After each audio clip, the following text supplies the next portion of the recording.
नमस्कार दोस्तों, आप सभी दोस्तों का आपके अपने यूट्यूब चैनल पर हार्दिक स्वागत है। तो दोस्तों आज अब इस पे हम थोड़ा सा मोटिवेशनल के साथ पढ़ाई की भी चर्चा करा करेंगे। डेली कुछ न कुछ जो हमारे साइंस से रिलेटेड, जीके से रिलेटेड, यानी कि 6th क्लास से लेकर के नीट तक के काम में आने वाली जो चैप्टर्स हैं और हमारे जो गवर्नमेंट जॉब में काम में आने वाले जो चैप्टर्स हैं, उन सभी को एनालाइसिस करेंगे। तो उसमें क्या है कि हमारी जो निचले लेवल की जो तैयारी है वो भी हमें आसानी से हो जाएगी। तो दोस्तों, छोटी सी रिक्वेस्ट है, अगर आपने चैनल को अभी तक सब्सक्राइब नहीं किया तो चैनल को सब्सक्राइब ज़रूर कर लें और साथ में घंटी के बटन को दबा के ऑन कर लें। तो शुरू करते हैं दोस्तों। सबसे पहले कि हम बात करने वाले हैं कोशिका की, कि कोशिका क्या होती है। कोशिका होती है जो सजीव की जो शरीर की संरचनात्मक और एक रचनात्मक जो इकाई है। और ये क्या है, जो कोशिका होती है, जो सेल होती है, वो स्वतः जनन की जो सामर्थ्यता रखती है। और इसमें ये एक विभिन्न जो छोटे छोटे पदार्थों का एक संगठित रूप होता है, जिसमें वो सभी क्रियाएं होती हैं, जिसे सामूहिक रूप से हम क्या कह सकते हैं, जीवन कह सकते हैं, लाइफ कह सकते हैं। अब बात करते हैं कोशिका का जो अंग्रेजी शब्द है सेल, वो कहाँ से लिया गया है, लैटिन भाषा के जो सेलुला शब्द से लिया गया है, जिसका अर्थ क्या होता है, एक छोटा कमरा। कुछ सजीव जैसे जीवाणुओं के शरीर की एक कोशिका के बने होते हैं, उन्हें एक कोशिकीय जीव कहते हैं। और कुछ सजीव जो मनुष्य का शरीर अनेक जो कोशिकाओं से मिलकर होता है, उन्हें क्या कहते हैं हम, बहुकोशिकीय। एक कोशिकीय किन्हें कहते हैं, जिनका शरीर एक कोशिका से मिलकर बनता है।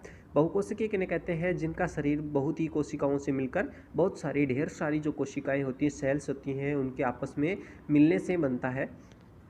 कोशिका की खोज रॉबर्ट हुक ने 1665 ईस्वी में की थी। तो ये जो दोस्तों क्वेश्चन है, इस पैराग्राफ में हम बात कर रहे हैं कि जो कोशिका की खोज किसने की थी।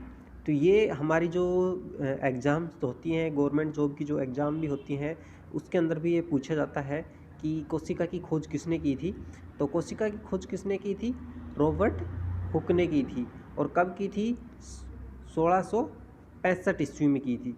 और 1839 ईस्वी में जो स्लाइडेन था और स्वान थे, दोनों ने कोशिका के सिद्धांत को दिया, उनका प्रतिपादन किया कि जिसके अनुसार उन्होंने क्या कहा, जो सभी सजीव है, सभी सजीवों का शरीर एक या एक से अधिक कोशिकाओं से मिलकर बना होता है तथा उनकी कोशिकाओं की उत्पत्ति पहले से उपस्थित किसी कोशिका से होती है। तो ये सिद्धांत था, ये किसने दिया, कोशिका सिद्धांत किसने दिया, स्लाइडेन और स्वान ने दिया। तो इस यहाँ से जो हमारी गवर्नमेंट जॉब के लिए जो क्वेश्चन बनते हैं, वो कौन कौन से बनते हैं। एक तो कोशिका की खोज है, वो किसने की, रॉबर्ट हुक ने की। और कोशिका की खोज रॉबर्ट हुक ने कौन सी सन में की, 1665 ईस्वी में की। और उसके बाद 1839 में स्लाइडेन और स्वान ने क्या दिया, कोशिका सिद्धांत दिया। या फिर ये क्वेश्चन पूछा जा सकता है, कई बार आता है कि जो कोशिका सिद्धांत है उसका प्रतिपादन कब किया गया। ठीक है दोस्तों, तो अब बात करते हैं आगे की। कोशिका जो विज्ञान है, कोशिका विज्ञान के अंदर क्या हम बात करेंगे आगे। इसके अंदर जो क्या क्या पाया जाता है, कोशिका के अंदर कौन कौन जीव द्रव में क्या क्या होता है, सबसे पहले जीव द्रव की खोज किसने की। तो जो ये बातें हैं, हम इनके बारे में अब आगे हम बात करेंगे। तो कोशिका विज्ञान, जीव द्रव, सबसे पहले जीव द्रव की बात करेंगे। तो जीव द्रव का जो नामकरण है, जीव द्रव का नामकरण किसने किया था, जीवद्रव का नामकरण पुरकिंजे के द्वारा सन 1839 में किया गया था। यहाँ पे सिर्फ यही पूछा जा सकता है कि क्वेश्चन कभी कभी आता है कि गवर्नमेंट एग्जाम में, कि जो जीवद्रव है उसका नामकरण कब किया गया, या बोर्ड की जो क्लास होती है, 12th की क्लास होती है, उसमें ये पूछा जा सकता है। और ये क्या होता है, जीवद्रव गाढ़ा रंगहीन, पारदर्शी और वजन्य के जो पदार्थ होता है, इसमें बहुत सारी जैविक क्रियाएं किसके द्वारा होती हैं, इसी जीवद्रव की वजह से होती हैं। ठीक है, इसी जो ये प्रोटोप्लाज्म होता है, इसी क्या कह सकते हैं हम, ये जीवन का भौतिक आधार कह सकते हैं। अब बात करेंगे, जीवद्रव को दो भागों में बांटा गया है, एक तो कोशिका द्रव होता है और एक केंद्रक द्रव होता है। कोशिका द्रव जो साइटोप्लाज्म होता है और केंद्रक द्रव न्यूक्लियोप्लाज्म होता है। कोशिका द्रव जो साइटोप्लाज्म होता है, इसमें क्या होता है, एक कोशिका में केंद्रक और कोशिका झिल्ली, ये कोशिका की जो केंद्रक होता है और उसकी जो कोशिका जो झिल्ली होती है, बाह्य आवरण होता है, उन दोनों के मध्य में किस कोशिका द्रव पाया जाता है। केंद्रक द्रव क्या होता है? ये कोशिका के केंद्रक होता है जो उस केंद्रक के अंदर पाया जाता है, तो वो केंद्रक द्रव कहलाता है। जीव द्रव का जो 99% भाग है वो 4 इन जो प्रमुख तत्व हैं इनसे मिलकर बना होता है। पहला है ऑक्सीजन। ऑक्सीजन की मात्रा 76% होती है, कार्बन की मात्रा 10.5% होती है, हाइड्रोजन की मात्रा 10% होती है और नाइट्रोजन की मात्रा 2.5% होती है। और जीव द्रव का जो लगभग 80% भाग किसका बना होता है? वाटर का। किसका बना होता है? वाटर का बना होता है, यानी कि जल का बना होता है। जीव द्रव में अकार्बनिक और कार्बनिक यौगिकों का जो अनुपात होता है वो क्या होता है? 81:19 होता है। ये क्वेश्चन भी कभी कभी पूछा जाता है, जो IAS IPS की एग्ज़ाम होती है, इस बड़े लेवल के एग्ज़ाम में थोड़ा गहराई से जाते हैं। तो जीव द्रव में अकार्बनिक और कार्बनिक यौगिकों का जो अनुपात कितना होता है? 81:19 होता है। जो अकार्बनिक पदार्थ ज़्यादा होते हैं, कार्बनिक कम होते हैं। अब बात करेंगे सेल जीवन की जो सबसे छोटी क्या होती है? कार्यात्मक या क्रियात्मक एवं संरचनात्मक जो इकाई होती है। कोशिका के अध्ययन के विज्ञान को क्या कहते हैं? साइटोलॉजी कहते हैं। क्या कहते हैं? साइटोलॉजी कहते हैं। सबसे छोटी जो कोशिका जीवाणु माइक्रोप्लाज्म जो गैस्ट्रोपोडियम में पाई जाती है। कोशिका शब्द का सर्वप्रथम जो प्रयोग है वो किसने किया था? रॉबर्ट हुक ने किया था, और वो भी कब किया था? सन 1665 ईस्वी में किया था। अब बात करेंगे जो सबसे बड़ी कोशिका है वो किस जीव की है। तो सबसे बड़ी कोशिका की बात करते हैं तो सबसे बड़ी कोशिका है वो किसकी है? शत्रुपुंज का जो अंडा होता है उसके अंदर सबसे बड़ी कोशिका पाई जाती है। सबसे लंबी कोशिका, ये अब बात क्या थी? सबसे बड़ी कोशिका की बात थी, जो क्या थी? शत्रुमुर्ग के अंडे की कोशिका थी। लेकिन सबसे लंबी कोशिका की बात करें तो तंत्रिका तंत्र की जो कोशिका होती है, क्या? तंत्रिका तंत्र की जो कोशिका होती है वो क्या होती है? सबसे बड़ी कोशिका होती है, यानी कि लंबी कोशिका होती है। सॉरी, बड़ी की बात करते हैं तो शत्रुमुर्ग का अंडा आता है। ये क्वेश्चन आता है एग्जाम में, बहुत बार आता है, और छोटी से लेकर बड़ी एग्जाम तक आता है कि सबसे बड़ी कोशिका का उदाहरण क्या है, सबसे छोटी कोशिका का उदाहरण क्या है। तो इसमें सबसे बड़ी कोशिका है वो क्या है? शत्रुमुर्ग का जो अंडा है वो सबसे बड़ी कोशिका है। और सबसे लंबी कोशिका का बात कर रहे हैं तो सबसे लंबी कोशिका क्या है? तंत्रिका तंत्र की कोशिका है। अब उसके बाद में क्या है? कोशिका सिद्धांत का जो प्रतिपादन है वो किसने किया था? वो अभी हमने ऊपर पढ़ा था, स्लाइडेन और स्वान ने दोनों ने क्या किया था? कोशिका के जो सिद्धांत है उसका प्रतिपादन किया था। ठीक है, अब बात करते हैं कोशिका सिद्धांत की जो कुछ मुख्य बातें हैं उनके बारे में पढ़ेंगे हम। प्रत्येक जीव की उत्पत्ति एक कोशिका से होती है, और प्रत्येक कोई भी जीव होता है उसका जो जीवन होता है वो एक कोशिका से शुरू होता है। और प्रत्येक जीव का जो शरीर है वो एक या एक से अधिक कोशिकाओं का बना होता है। कोशिका का निर्माण जिस क्रिया से होता है उसमें क्या होता है? केंद्रक क्या होता है? मुथ जो अभिकर्ता होता है, एक तरह अभिनेता की तरह काम करता है। प्रत्येक कोशिका में एक स्वाधीन इकाई होती है और इसमें कई कोशिकाएं आपस में मिलकर एक काम करती हैं, और उसकी वजह से क्या होता है? एक जीव का निर्माण होता है, एक सजीव का निर्माण होता है, वो छोटा हो या बड़ा हो। अब हम बात करेंगे कोशिका की कि ये जो कोशिका होती है वो कितने प्रकार की होती है। तो कोशिका क्या होती है? 2 प्रकार की होती है, एक प्रोकैरियोटिक होती है, दूसरी यूकैरियोटिक होती है। कितने प्रकार की होती है? 2 प्रकार की होती है। अब प्रोकैरियोटिक और यूकैरियोटिक में दोनों में डिफरेंस क्या होता है? प्रोकैरियोटिक जो कोशिका होती है इसमें क्या होती है? ये स्टोन जो प्रोटीन होती है इसमें नहीं पाया जाता, जिसके कारण क्या है? इसके अंदर क्रोमेटिन नहीं बन जा पाता, केवल DNA का ही सूत्र गुणसूत्र के रूप में पड़ा रहता है, अन्य कोई आवरण इसको घेरे नहीं रहता है। और केंद्रक नाम की कोई विकसित कोशिकांग इसके अंदर नहीं पाई जाती है। इसके अंदर क्या है? जो केंद्रक है वो अनुपस्थित होता है। जीवाणु और नीरहरित शैवाल की जो कोशिकाएं होती हैं वो इस प्रकार की जो कोशिकाएं हैं वो इनमें मिलती हैं। किसमें? जीवाणु और नीरहरित शैवाल में। अब बात करेंगे ये बात हो रही थी हम प्रोकैरियोटिक की, अब बात करेंगे हम यूकैरियोटिक कोशिका की। इन कोशिकाओं को धोरी झिल्ली के आवरण और केंद्र आवरण से घिरा मुख्य जो स्पष्ट जो केंद्रक पाया जाता है। प्रोकैरियोटिक में क्या था? केंद्रक नहीं पाया जाता है, लेकिन यूकैरियोटिक में क्या है? एक सुस्पष्ट संरचना वाला केंद्रक पाया जाता है। और DNA यहाँ केवल उसमें क्या था? स्टोन प्रोटीन के साथ स्टोन प्रोटीन अनुपस्थित थी प्रोकैरियोटिक में, लेकिन यहाँ यूकैरियोटिक में क्या है कि यहाँ डीएनए और स्टोन प्रोटीन के संयुक्त होने से बनी क्रोमेटोन और इसके अलावा केंद्रिका भी होते हैं। केंद्रक के अलावा क्या होती है, केंद्रिका भी होती है। अब बात करेंगे हम कोशिका के जो मुख्य भाग हैं उनके बारे में। सबसे पहले आता है सेल वॉल यानी कि कोशिका भित्ति।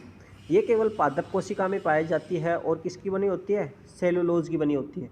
तो दोस्तों ये क्वेश्चन हमारे गवर्नमेंट एग्जाम में एसएससी हुई, दिल्ली पुलिस, रेलवे, बैंक वगैरह के जो एग्ज़ाम है इसमें ये कई बार पूछा जाता है कि कोशिका भित्ति जो होती है, पादप के अंदर जो कोशिका भित्ति बनाई जाती है वो किसकी बनी होती है, तो उसमें आंसर आएगा सेलुलोज की बनी होती है। कोशिका को आकृति और आकार बनाने में क्या करती है, ये इसकी हेल्प करती है, सहायता करती है। जीवाणुओं की कोशिका भित्ति किसकी बनी होती है, पेप्टिडोजाइलम जाइलकैन की बनी होती है। अब बात करेंगे सेल मेम्ब्रेन यानी कि कोशिका झिल्ली की बात करेंगे। कोशिका झिल्ली की बात करेंगे, इसमें क्या है, वो कोशिका भित्ति क्या थी, पादप कोशिका थी। अब ये कोशिका झिल्ली है, कोशिका के सभी अवयव एक पतली झिल्ली के द्वारा घिरे रहते हैं, जिसे हम क्या कह सकते हैं, कोशिका झिल्ली कहते हैं। कि जो सभी अवयव हैं वो एक पतली झिल्ली के द्वारा क्या रहते हैं, घिरे रहते हैं, जिन्हें क्या कहते हैं, कोशिका झिल्ली कहते हैं। और ये अर्धपारगम्य झिल्ली होती है और इसका मुख्य कार्य क्या है, कोशिका के अंदर जाने व अंदर से बाहर आने वाले पदार्थों का क्या करती है, ये निर्धारण करती है। क्या करती है, ये निर्धारण करती है। निर्धारण करने का काम जो कोशिका से बाहर से भीतर, भीतर से बाहर आने वाले जो पदार्थ हैं उनके निर्धारण का काम करती है। अब बात करेंगे तीसरा जो ऑप्शन है, तीसरे कोशिका का जो मुख्य भाग है तारक काय की। सेंट्रोसोम जो होते हैं इसकी खोज किसने की थी, यह क्वेश्चन भी बहुत बार पूछा जाता है कि तारक काय है, इसकी खोज किसने की थी, सेंट्रोसोम की खोज किसने की थी, और सेंट्रोसोम की खोज बोबेरी ने की थी। और ये केवल जंतु कोशिका के अंदर ही पाया जाता है। या कई बार क्वेश्चन ये बनता है कि जो जंतु कोशिका के अंदर कौन सी कोशिका का वो अंग पाया जाता है, तो उसमें क्या होगा कि तारक काय जो सेंट्रोसोम के रूप में वो पाया जाता है। सेंट्रोसोम के अंदर एक या दो एक कण जैसी क्या होती है, कोई सी कण जैसी एक संरचना होती है, जिसे क्या कहते हैं हम, सेंट्रियोल कहते हैं। समसूत्री विभाजन के द्वारा इसमें क्या होता है, ध्रुव का निर्माण होता है। अब उसके बाद में बात करेंगे अंतःपद्रवी जालिका। ये एक केंद्रक झिल्ली से दूसरी ओर कोशिका कला की क्या होती है, संबंध रहती है, जुड़ी रहती है। इस जालिका के कुछ भाग पर जो किनारों पर छोटी छोटी कणिकाएं लगी रहती हैं उन्हें क्या कहते हैं, रिबोसोम कहा जाता है। ई तथा आर का मुख्य कार्य उन सभी जो वसा होती हैं, जो प्रोटीन होती हैं, उनका संश्लेषण करना होता है। और विभिन्न प्रकार की जैसे झिल्लियाँ होती है, कोशिका झिल्ली हो गई, केंद्रक झिल्ली है, आदि का ये निर्माण करता है। अब उसके बाद में बात करेंगे राइबोसोम की। ठीक है, अंतःपद्रवी जालिका के बाद में कौन आता है, राइबोसोम। सर्वप्रथम रॉबिन्स और ब्राउन ने 1953 में पादप कोशिका में तथा जी.ई. पैलाडे और ने 1955 में क्या है, जंतु कोशिका में किसको देखा था, राइबोसोम को देखा था, राइबोसोम को। सबसे पहले सर्वप्रथम जो रॉबिन्स और ब्राउन थे उन्होंने पादप कोशिका में, और जी.ई. पैलाडे थे उन्होंने जंतु कोशिका में किसको देखा था, राइबोसोम को देखा था। 1958 में रॉबर्ट ने इसका नामकरण किया। राइबोसोम का जो नामकरण है वो किसने किया, रॉबर्ट ने इसका नामकरण किया। और ये क्या होता है, इसमें ये कि रिबोन्यूक्लिक एसिड और यानी कि आरएनए नामक जो अम्ल होता है तथा प्रोटीन दोनों से मिलकर बना होता है। प्रोटीन संश्लेषण के लिए ये क्या करता है, स्थान प्रदान करता है। और प्रोटीन का एक तरह से ये उत्पादन स्थल है, एक फैक्ट्री है, और इसे क्या कहते हैं, प्रोटीन की फैक्ट्री के नाम से भी जाना जाता है। तो ये क्वेश्चन भी एग्जाम में पूछा जाता है कई बार कि प्रोटीन की फैक्ट्री के नाम से किसको जाना जाता है, और वहाँ आपको ऑप्शन दे दिए जाते हैं कि राइबोसोम, लाइजोसोम, तारक काय, अंतःपद्रवी जालिका। तो हम वहाँ पर कई बार गलती कर देते हैं। तो यहाँ पर जो हमारा सही आंसर आएगा वो आएगा कि राइबोसोम।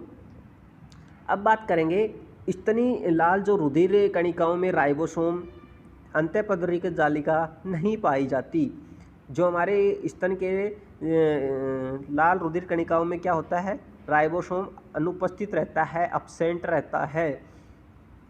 ठीक है, और लाल रुधिर कणिका रुधिरीकरण द्वारा प्रोटीन का विश्लेषण नहीं होता है।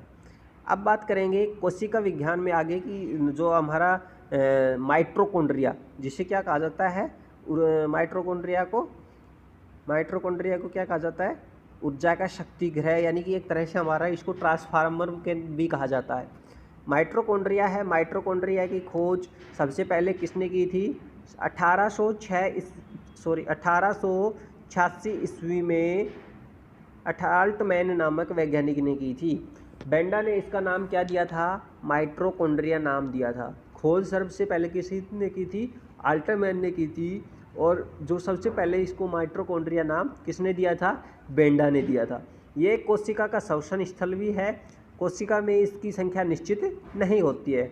ऊर्जा युक्त जो कार्बनिक पदार्थ है, ऑक्सीडेशन है, माइटोकॉन्ड्रिया के अंदर क्या रहते हैं, इसलिए इसको क्या कहते हैं, यानी कि ऊर्जा का शक्ति के अंदर या शक्ति गृह कहा जाता है। ठीक है, जिसमें काफ़ी मात्रा में ऊर्जा होती है, और इसलिए माइटोकॉन्ड्रिया को कोशिका का क्या कहते हैं, ये आ गया कि शक्ति केंद्र कहते हैं, या ऊर्जा गृह के नाम से भी जाना जाता है कई बार। तो ये क्वेश्चन भी बहुत बार पूछा जाता है गवर्नमेंट एग्जाम के लिए। अगर आप हमारा वीडियो देख रहे हैं तो कुछ ये जो पॉइंट्स हैं इनको नोट्स कर लें, आपके नोट्स भी तैयार हो जाएंगे। इसे यूकैरियोटिक कोशिकाओं के भीतर प्रोकैरियोटिक कोशिकाओं माना जाता है। और डीएनए के केंद्रक के अलावा माइटोकॉन्ड्रिया हलक जो होता है हरित लवक में भी पाया जाता है। अब उसके बाद में बात करेंगे गोल्जी कोय की। गोल्जी कोय, इसकी खोज किसने की थी? कैमिलो गोल्जी ने, जो इटली के वैज्ञानिक थे। इन्होंने किसकी खोज की थी? गोल्जी कोय की खोज की थी। और ये सूक्ष्म नलिकाओं के व समूह और थैलियों का बना होता है। गोल्जी कॉम्प्लेक्स में कोशिका द्वारा संश्लेषित प्रोटीन व अन्य पदार्थ की जो पुट्टिकाओं के रूप में पैकिंग की जाती है, ये पुट्टिकाएँ गंतव्य स्थान पर उस पदार्थ को पहुंचा देती हैं। यदि कोई पदार्थ कोशिका के बाहर स्रावित होता है तो उस पदार्थ वाली पुट्टिकाएँ उसमें कोशिका झिल्ली के माध्यम से क्या हो जाती है? बाहर निकलवा देती है। इस प्रकार जो गोल्जिकाएँ को हम कोशिका के अणुओं का या यातायात प्रबंधक भी कह सकते हैं। कोशिका भित्ति या लाइसोसोम का निर्माण भी करते हैं। कोशिका गोल कॉम्प्लेक्स में साधारणतः शर्करा से कार्बोहाइड्रेट का क्या करते हैं? ये संश्लेषण करते हैं, जो राइबोसोम में निर्मित प्रोटीन से मिलकर क्या करता है? ग्लाइकोप्रोटीन बनाता है। अब बात करेंगे हम गोल्जी के बाद में बात करेंगे लाइसोसोम की। लाइसोसोम की खोज किसने की थी? डुवे नामक वैज्ञानिक ने, डी डुवे नामक ने लाइसोसोम की खोज की थी। और ये किस प्रकार की संरचना है? ये सूक्ष्म, गोल, इकहरी और एक झिल्ली से घिरी थैली के समान क्या है? एक रचना होती है। और इसका जो प्रमुख कार्य है, भारी जो पदार्थ होते हैं उनका भक्षण करना और क्या करना? पाचन करना। इसमें 24 प्रकार के, लाइसोसोम में क्या होता है? 24 प्रकार के एंजाइम पाए जाते हैं, जिस कारण इसे क्या कहा जाता है? आत्मघाती थैली, यानी कि एक आत्महत्या का की तरह इसको आत्मघाती थैली का नाम दिया गया है। तो अब बात करते हैं हमारा गोल्जी कोय, माइटोकॉन्ड्रिया, लाइसोसोम, ये सारे अब हो चुके हैं। अब आगे चलते हैं नेक्स्ट पॉइंट पर। अब बात करेंगे कि जो लवक है, लवक के बारे में बात करेंगे, उसके बाद में पढ़ेंगे रसदानी। तो स्तनधारियों में जो लाल रक्त कणिकाओं में लाइसोसोम क्या होता है? अनुपस्थित होता है। अब बात करेंगे लवक की। प्लास्टिड, केवल पादप कोशिकाओं में ही क्या पाए जाते हैं? लवक पाए जाते हैं। 3 प्रकार के होते हैं, हरित लवक, अवर्णी लवक और वर्णी लवक। क्लोरोप्लास्ट, ल्यूकोप्लास्ट और क्रोमोप्लास्ट। हरित लवक, सबसे पहले हरित लवक, ये इसका रंग कैसा होता है? हरा हो रहता है, क्योंकि इसके अंदर हरे रंग का एक जो पदार्थ है क्लोरोफिल होता है। पर इसकी सहायता से क्या करता है? प्रकाश संश्लेषण की क्रिया करता है और उससे क्या करता है? भोजन का निर्माण करता है। इसलिए हरित लवक को पादप कोशिका की क्या कहते हैं? एक तरह से रसोई कहते हैं इसको। पादप कोशिका का क्या कहा गया है? किचन कहा जाता है एक तरह से। पत्तियों का जो पीला रंग है उनमें कैरोटीन के निर्माण होने के कारण किसका क्या होता है? उसका पीला रंग होता है कैरोटीन के निर्माण के कारण। अब बात करेंगे ल्यूकोप्लास्ट की, अवर्णी लवक की। ये क्या होता है? रंगीन होता है। पौधे के उन जो भाग होती है, उन भागों की कोशिकाओं में पाया जाता है जो सूर्य के प्रकाश से वंचित रहते हैं, जहां उसको सूर्य का प्रकाश नहीं मिल पाता। जैसे कि जड़ों में भूमिगत जो तना है आदि, जो भोज्य पदार्थ संग्रह करने वाला होता है। उसके बाद में बात करेंगे वर्णी लवक। ये लवक क्या होते हैं? रंगीन होते हैं, लाल, पीले और नारंगी कलर के होते हैं। ये पौधे के रंगीन भाग जैसे पुष्प, फल, भित्ति और बीज के अंदर क्या पाए जाते हैं, उसके अंदर ये वर्णी लवक पाए जाते हैं। वर्णी लवक के उदाहरण की बात करें तो टमाटर में लाइकोपेन नामक वर्णी लवक पाया जाता है, गाजर में कैरोटीन वर्णी लवक पाया जाता है, चुकंदर के अंदर बेटानीन वर्णी लवक पाया जाता है। अब बात करेंगे रसधानी की। रसधानी की कोशिका की एक निर्जीव रचना होती है और इसमें के अंदर क्या होता है, तरल पदार्थ भरा रहता है। ठीक है, जंतु कोशिकाओं में अनेक प्रकार की बहुत छोटी होती हैं, परंतु पादप कोशिकाओं के अंदर क्या होती हैं, बहुत बड़ी और केंद्र में इसको जो सेंटर में होती हैं वो सेंटर में उपस्थित होती हैं। अब बात करेंगे केंद्र की, जो न्यूक्लियस होता है उसकी बात करेंगे। ये कोशिका का सबसे महत्वपूर्ण एक तरह का अंग माना गया है और ये कोशिका के प्रबंधक में एक मैनेजमेंट के रूप में कार्य करता है। और केंद्रक द्रव में इसकी जो संरचना होती है वो कैसी होती है, धागे के समान एक जाल के रूप में बिखरा हुआ होता है, एक जाल के रूप में, एक जाली की तरह से बिखरा हुआ होता है। इसे क्या कहते हैं, क्रोमेटिन कहते हैं। और इसमें प्रोटीन और डीएनए डीऑक्सी राइबोन्यूक्लिक एसिड का बना होता है। और जब विभाजन के समय जो क्रोमेटिन होता है वो सिकुड़ कर क्या होता है, मोटे और छोटे धागों के रूप में क्या हो जाता है, इकट्ठा एक संगठित हो जाता है। और इन धागों को हम क्या कहते हैं, क्रोमोसोम यानी कि गुणसूत्र कहते हैं। और जीवधारियों में कोशिका के जो केंद्रक में गुणसूत्रों की जो संख्या होती है सभी में क्या होती है, एक निश्चित होती है किसी भी जीव के अंदर। जैसे बात करें हम मानव की, मानव के अंदर कितने हैं, 23 जोड़े गुणसूत्र पाए जाते हैं। चिंपांजी के अंदर 24 जोड़े गुणसूत्र पाए जाते हैं। और वहीं बंदर के अंदर क्या पाए जाते हैं, 21 जोड़े गुणसूत्र पाए जाते हैं। प्रत्येक गुणसूत्र में जेली के समान क्या होता है, एक गाढ़ा भाग होता है जिसे क्या कहते हैं हम, मैट्रिक्स कहते हैं। मैट्रिक्स में दो प्रकार के लिपटी, महीन और कुंडलित क्या होती हैं, सूत्र दिखलाई पड़ते हैं, संरचनाएं दिखलाई पड़ती हैं, जिन्हें क्या कहा जाता है, क्रोमोनेमेटा कहते हैं। प्रत्येक जो क्रोमोनेटा एक क्या कहलाता है, अर्धगुणसूत्र कहलाता है। और प्रत्येक गुणसूत्र जो होता है वो किसे, दो जो क्रोमेटिडा होते हैं उनसे मिलकर बना होता है। दोनों क्रोमेटिडा के एक निश्चित स्थान पर एक दूसरे से जुड़े होते हैं। जहाँ वो पर जुड़ते हैं उस जुड़ाव बिंदु को क्या कहते हैं, सेंट्रोमियर कहा जाता है। अब बात कर रहे हैं गुणसूत्रों की। गुणसूत्रों पर क्या पाए जाते हैं, जीन पाए जाते हैं। ये क्वेश्चन भी बहुत बार पूछा जाता है कि गुणसूत्रों के ऊपर छोटी छोटी जो संरचनाएं पाई जाती हैं उन्हें क्या कहते हैं, जीन कहते हैं। और ये जीन क्या करते हैं, जो एक पीढ़ी के लक्षण होते हैं उनको दूसरी पीढ़ी के अंदर स्थानांतरित करने का कार्य करते हैं। ये जो इंसान की या किसी भी जीव की जो आनुवंशिक गुण होते हैं उनका उत्तरदायित्व एक पीढ़ी से दूसरी पीढ़ी में ले जाने का कार्य करते हैं। गुणसूत्रों के माध्यम से ही क्या होता है, हमारी जो कुछ संरचनाएं होती हैं वो एक पीढ़ी से वो दूसरी पीढ़ी के अंदर जाती रहती हैं, जिससे क्या होता है, गुणसूत्रों को वंशागति का वाहक भी माना गया है। क्रोमेटिन के अलावा एक सघन जो गोल संरचना पर दिखाई देती है जिसको हम क्या कहते हैं, केंद्रिका कहते हैं। तो दोस्तों आज के इस वीडियो में इतना ही। अगर दोस्तों आपको हमारा ये वीडियो पसंद आए तो प्लीज़ लाइक करना, शेयर करना, और अगर चैनल को सब्सक्राइब नहीं किया है तो चैनल को सब्सक्राइब ज़रूर कीजिएगा। तो कैसा लगा आज का हमारा ये वीडियो कमेंट करके ज़रूर बताइएगा, तो जिससे हम आपको टॉपिक वाइज, और अगर थोड़ा सा इसमें हम दोबारा से रिपीट कर दें कि क्या क्या जो हम एग्ज़ाम के लिए मोस्ट है। तो इसमें सबसे पहले क्वेश्चन बना था हमारा कि सजीवों की शरीर की जो संरचनात्मक और जो क्रियात्मक इकाई है वो क्या है।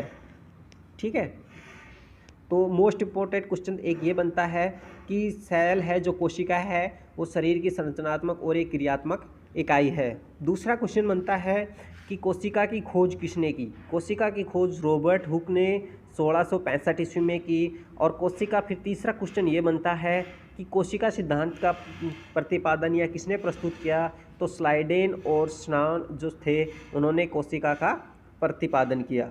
उसके बाद में है जो जीवद्रव का नामकरण किसने दिया, तो जो पुरकिंजे थे उन्होंने जीवकरण का नामकरण किया। उसके बाद में बात करते हैं आगे मोस्ट इम्पोर्टेंट क्वेश्चन। हाँ, फिर ये बनता है मोस्ट क्वेश्चन है कि जीवद्रव के अंदर जल का कितने प्रतिशत भाग पाया जाता है।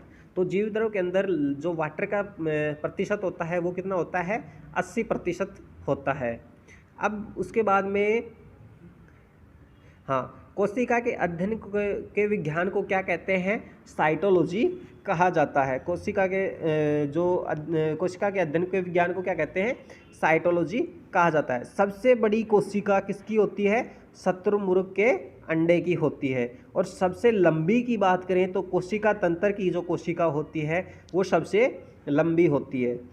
उसके बाद में बात करेंगे प्रोकैरियोटिक, यूकैरियोटिक, यहाँ से बहुत कम क्वेश्चन पूछा जाता है। हाँ, फिर क्वेश्चन पूछा जाता है कोशिका भित्ति से। कोशिका भित्ति मतलब पादप के अंदर जो कोशिका भित्ति पाई जाती है वो किसकी बनी होती है? तो यहाँ ये इसका आंसर ये हो जाएगा कि सेलुलोज की बनी होती है। ये क्वेश्चन पे बहुत बार पूछा जाता है। और जीवाणु की कोशिका भित्ति भी की बात करें तो पैटियोडाइजलम डाइजकैन से जो बनी होती है।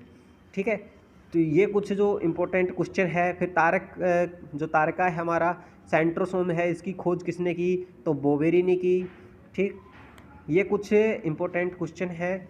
और आगे इसमें है, हाँ, आगे क्वेश्चन बन रहा है कि जो राइबोसोम है, राइबोसोम की खोज किसने की? तो राइबोसोम की खोज रॉबिन्स और ब्राउन ने की थी और पादप कोशिका के अंदर रॉबिन्स और ब्राउन्स ने की थी। अगर बात की जाए जंतु कोशिका की तो जी.डी. पैलाडे ने जंतु कोशिका की 1955 में राइबोसोम को देखा था। और उसके बाद में माइटोकॉन्ड्रिया, ऊर्जा का शक्ति ग्रह, या माइटोकॉन्ड्रिया को क्या कहते हैं? शक्ति केंद्र भी कहा जाता है, ऊर्जा का शक्ति ग्रह कहा जाता है। तो माइटोकॉन्ड्रिया, ये क्वेश्चन भी पूछा जाता है कि मानव के अंदर जो ऊर्जा का शक्ति ग्रह है वो कौन है? तो वो आएगा माइटोकॉन्ड्रिया। माइटोकॉन्ड्रिया की खोज किसने की थी? माइटोकॉन्ड्रिया की खोज आल्टमैन ने 1886 ईस्वी में की थी। उसके बाद में गोल्जी काय की खोज की क्वेश्चन आज बन सकता है कि कैमिलो गोल्जी जो इटली के वैज्ञानिक थे, उन्होंने किसकी खोज की थी? गोल्जी कोय की खोज की थी।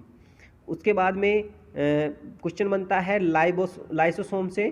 तो लाइसोसोम से क्या क्वेश्चन बनता है? ये ज़्यादातर जो क्वेश्चन पर बनता है वो क्या होता है कि आत्मघाती थैली, मानव की आत्मघाती थैली के रूप में किसको जाना जाता है? लाइसोसोम को जाना जाता है। तो यहाँ पर क्या होगा? मोस्ट इंपॉर्टेंट क्वेश्चन बनेगा कि लाइसोसोम को क्या है? एक आत्मघाती थैली के रूप में जाना जाता है। इसको क्यों कहा गया है? क्योंकि इसके अंदर 24 प्रकार के एंजाइम्स पाए जाते हैं, जिसके के कारण इनको क्या कहते हैं? एक आत्मघाती थैली कहा जाता है। उसके बाद में आगे कुछ इंपॉर्टेंट क्वेश्चन एक बार देखते हैं। हाँ, हरित लवक, आगे क्वेश्चन बनता है हरित लवक से कि जो हरित लवक है ये कहाँ पाया जाता है? ये पौधों के अंदर पाया जाता है। और ये क्या करता है? पादपों की जो पत्तियों का हरे रंग के कारण हरे रंग के लिए उत्तरदायित्व होता है। ठीक है, और प्रकाश संश्लेषण की क्रिया में क्या होता है? महत्वपूर्ण सहायता करता है। और कई बार क्या है, पादप जो पत्तियां होती हैं उसमें पीला रंग क्या होता है? उनमें जो कैरोटीन होता है उसकी उपस्थिति के कारण उसका रंग कैसा होता है? पीला होता है। ठीक है, अब बात करते हैं थोड़ा सा आगे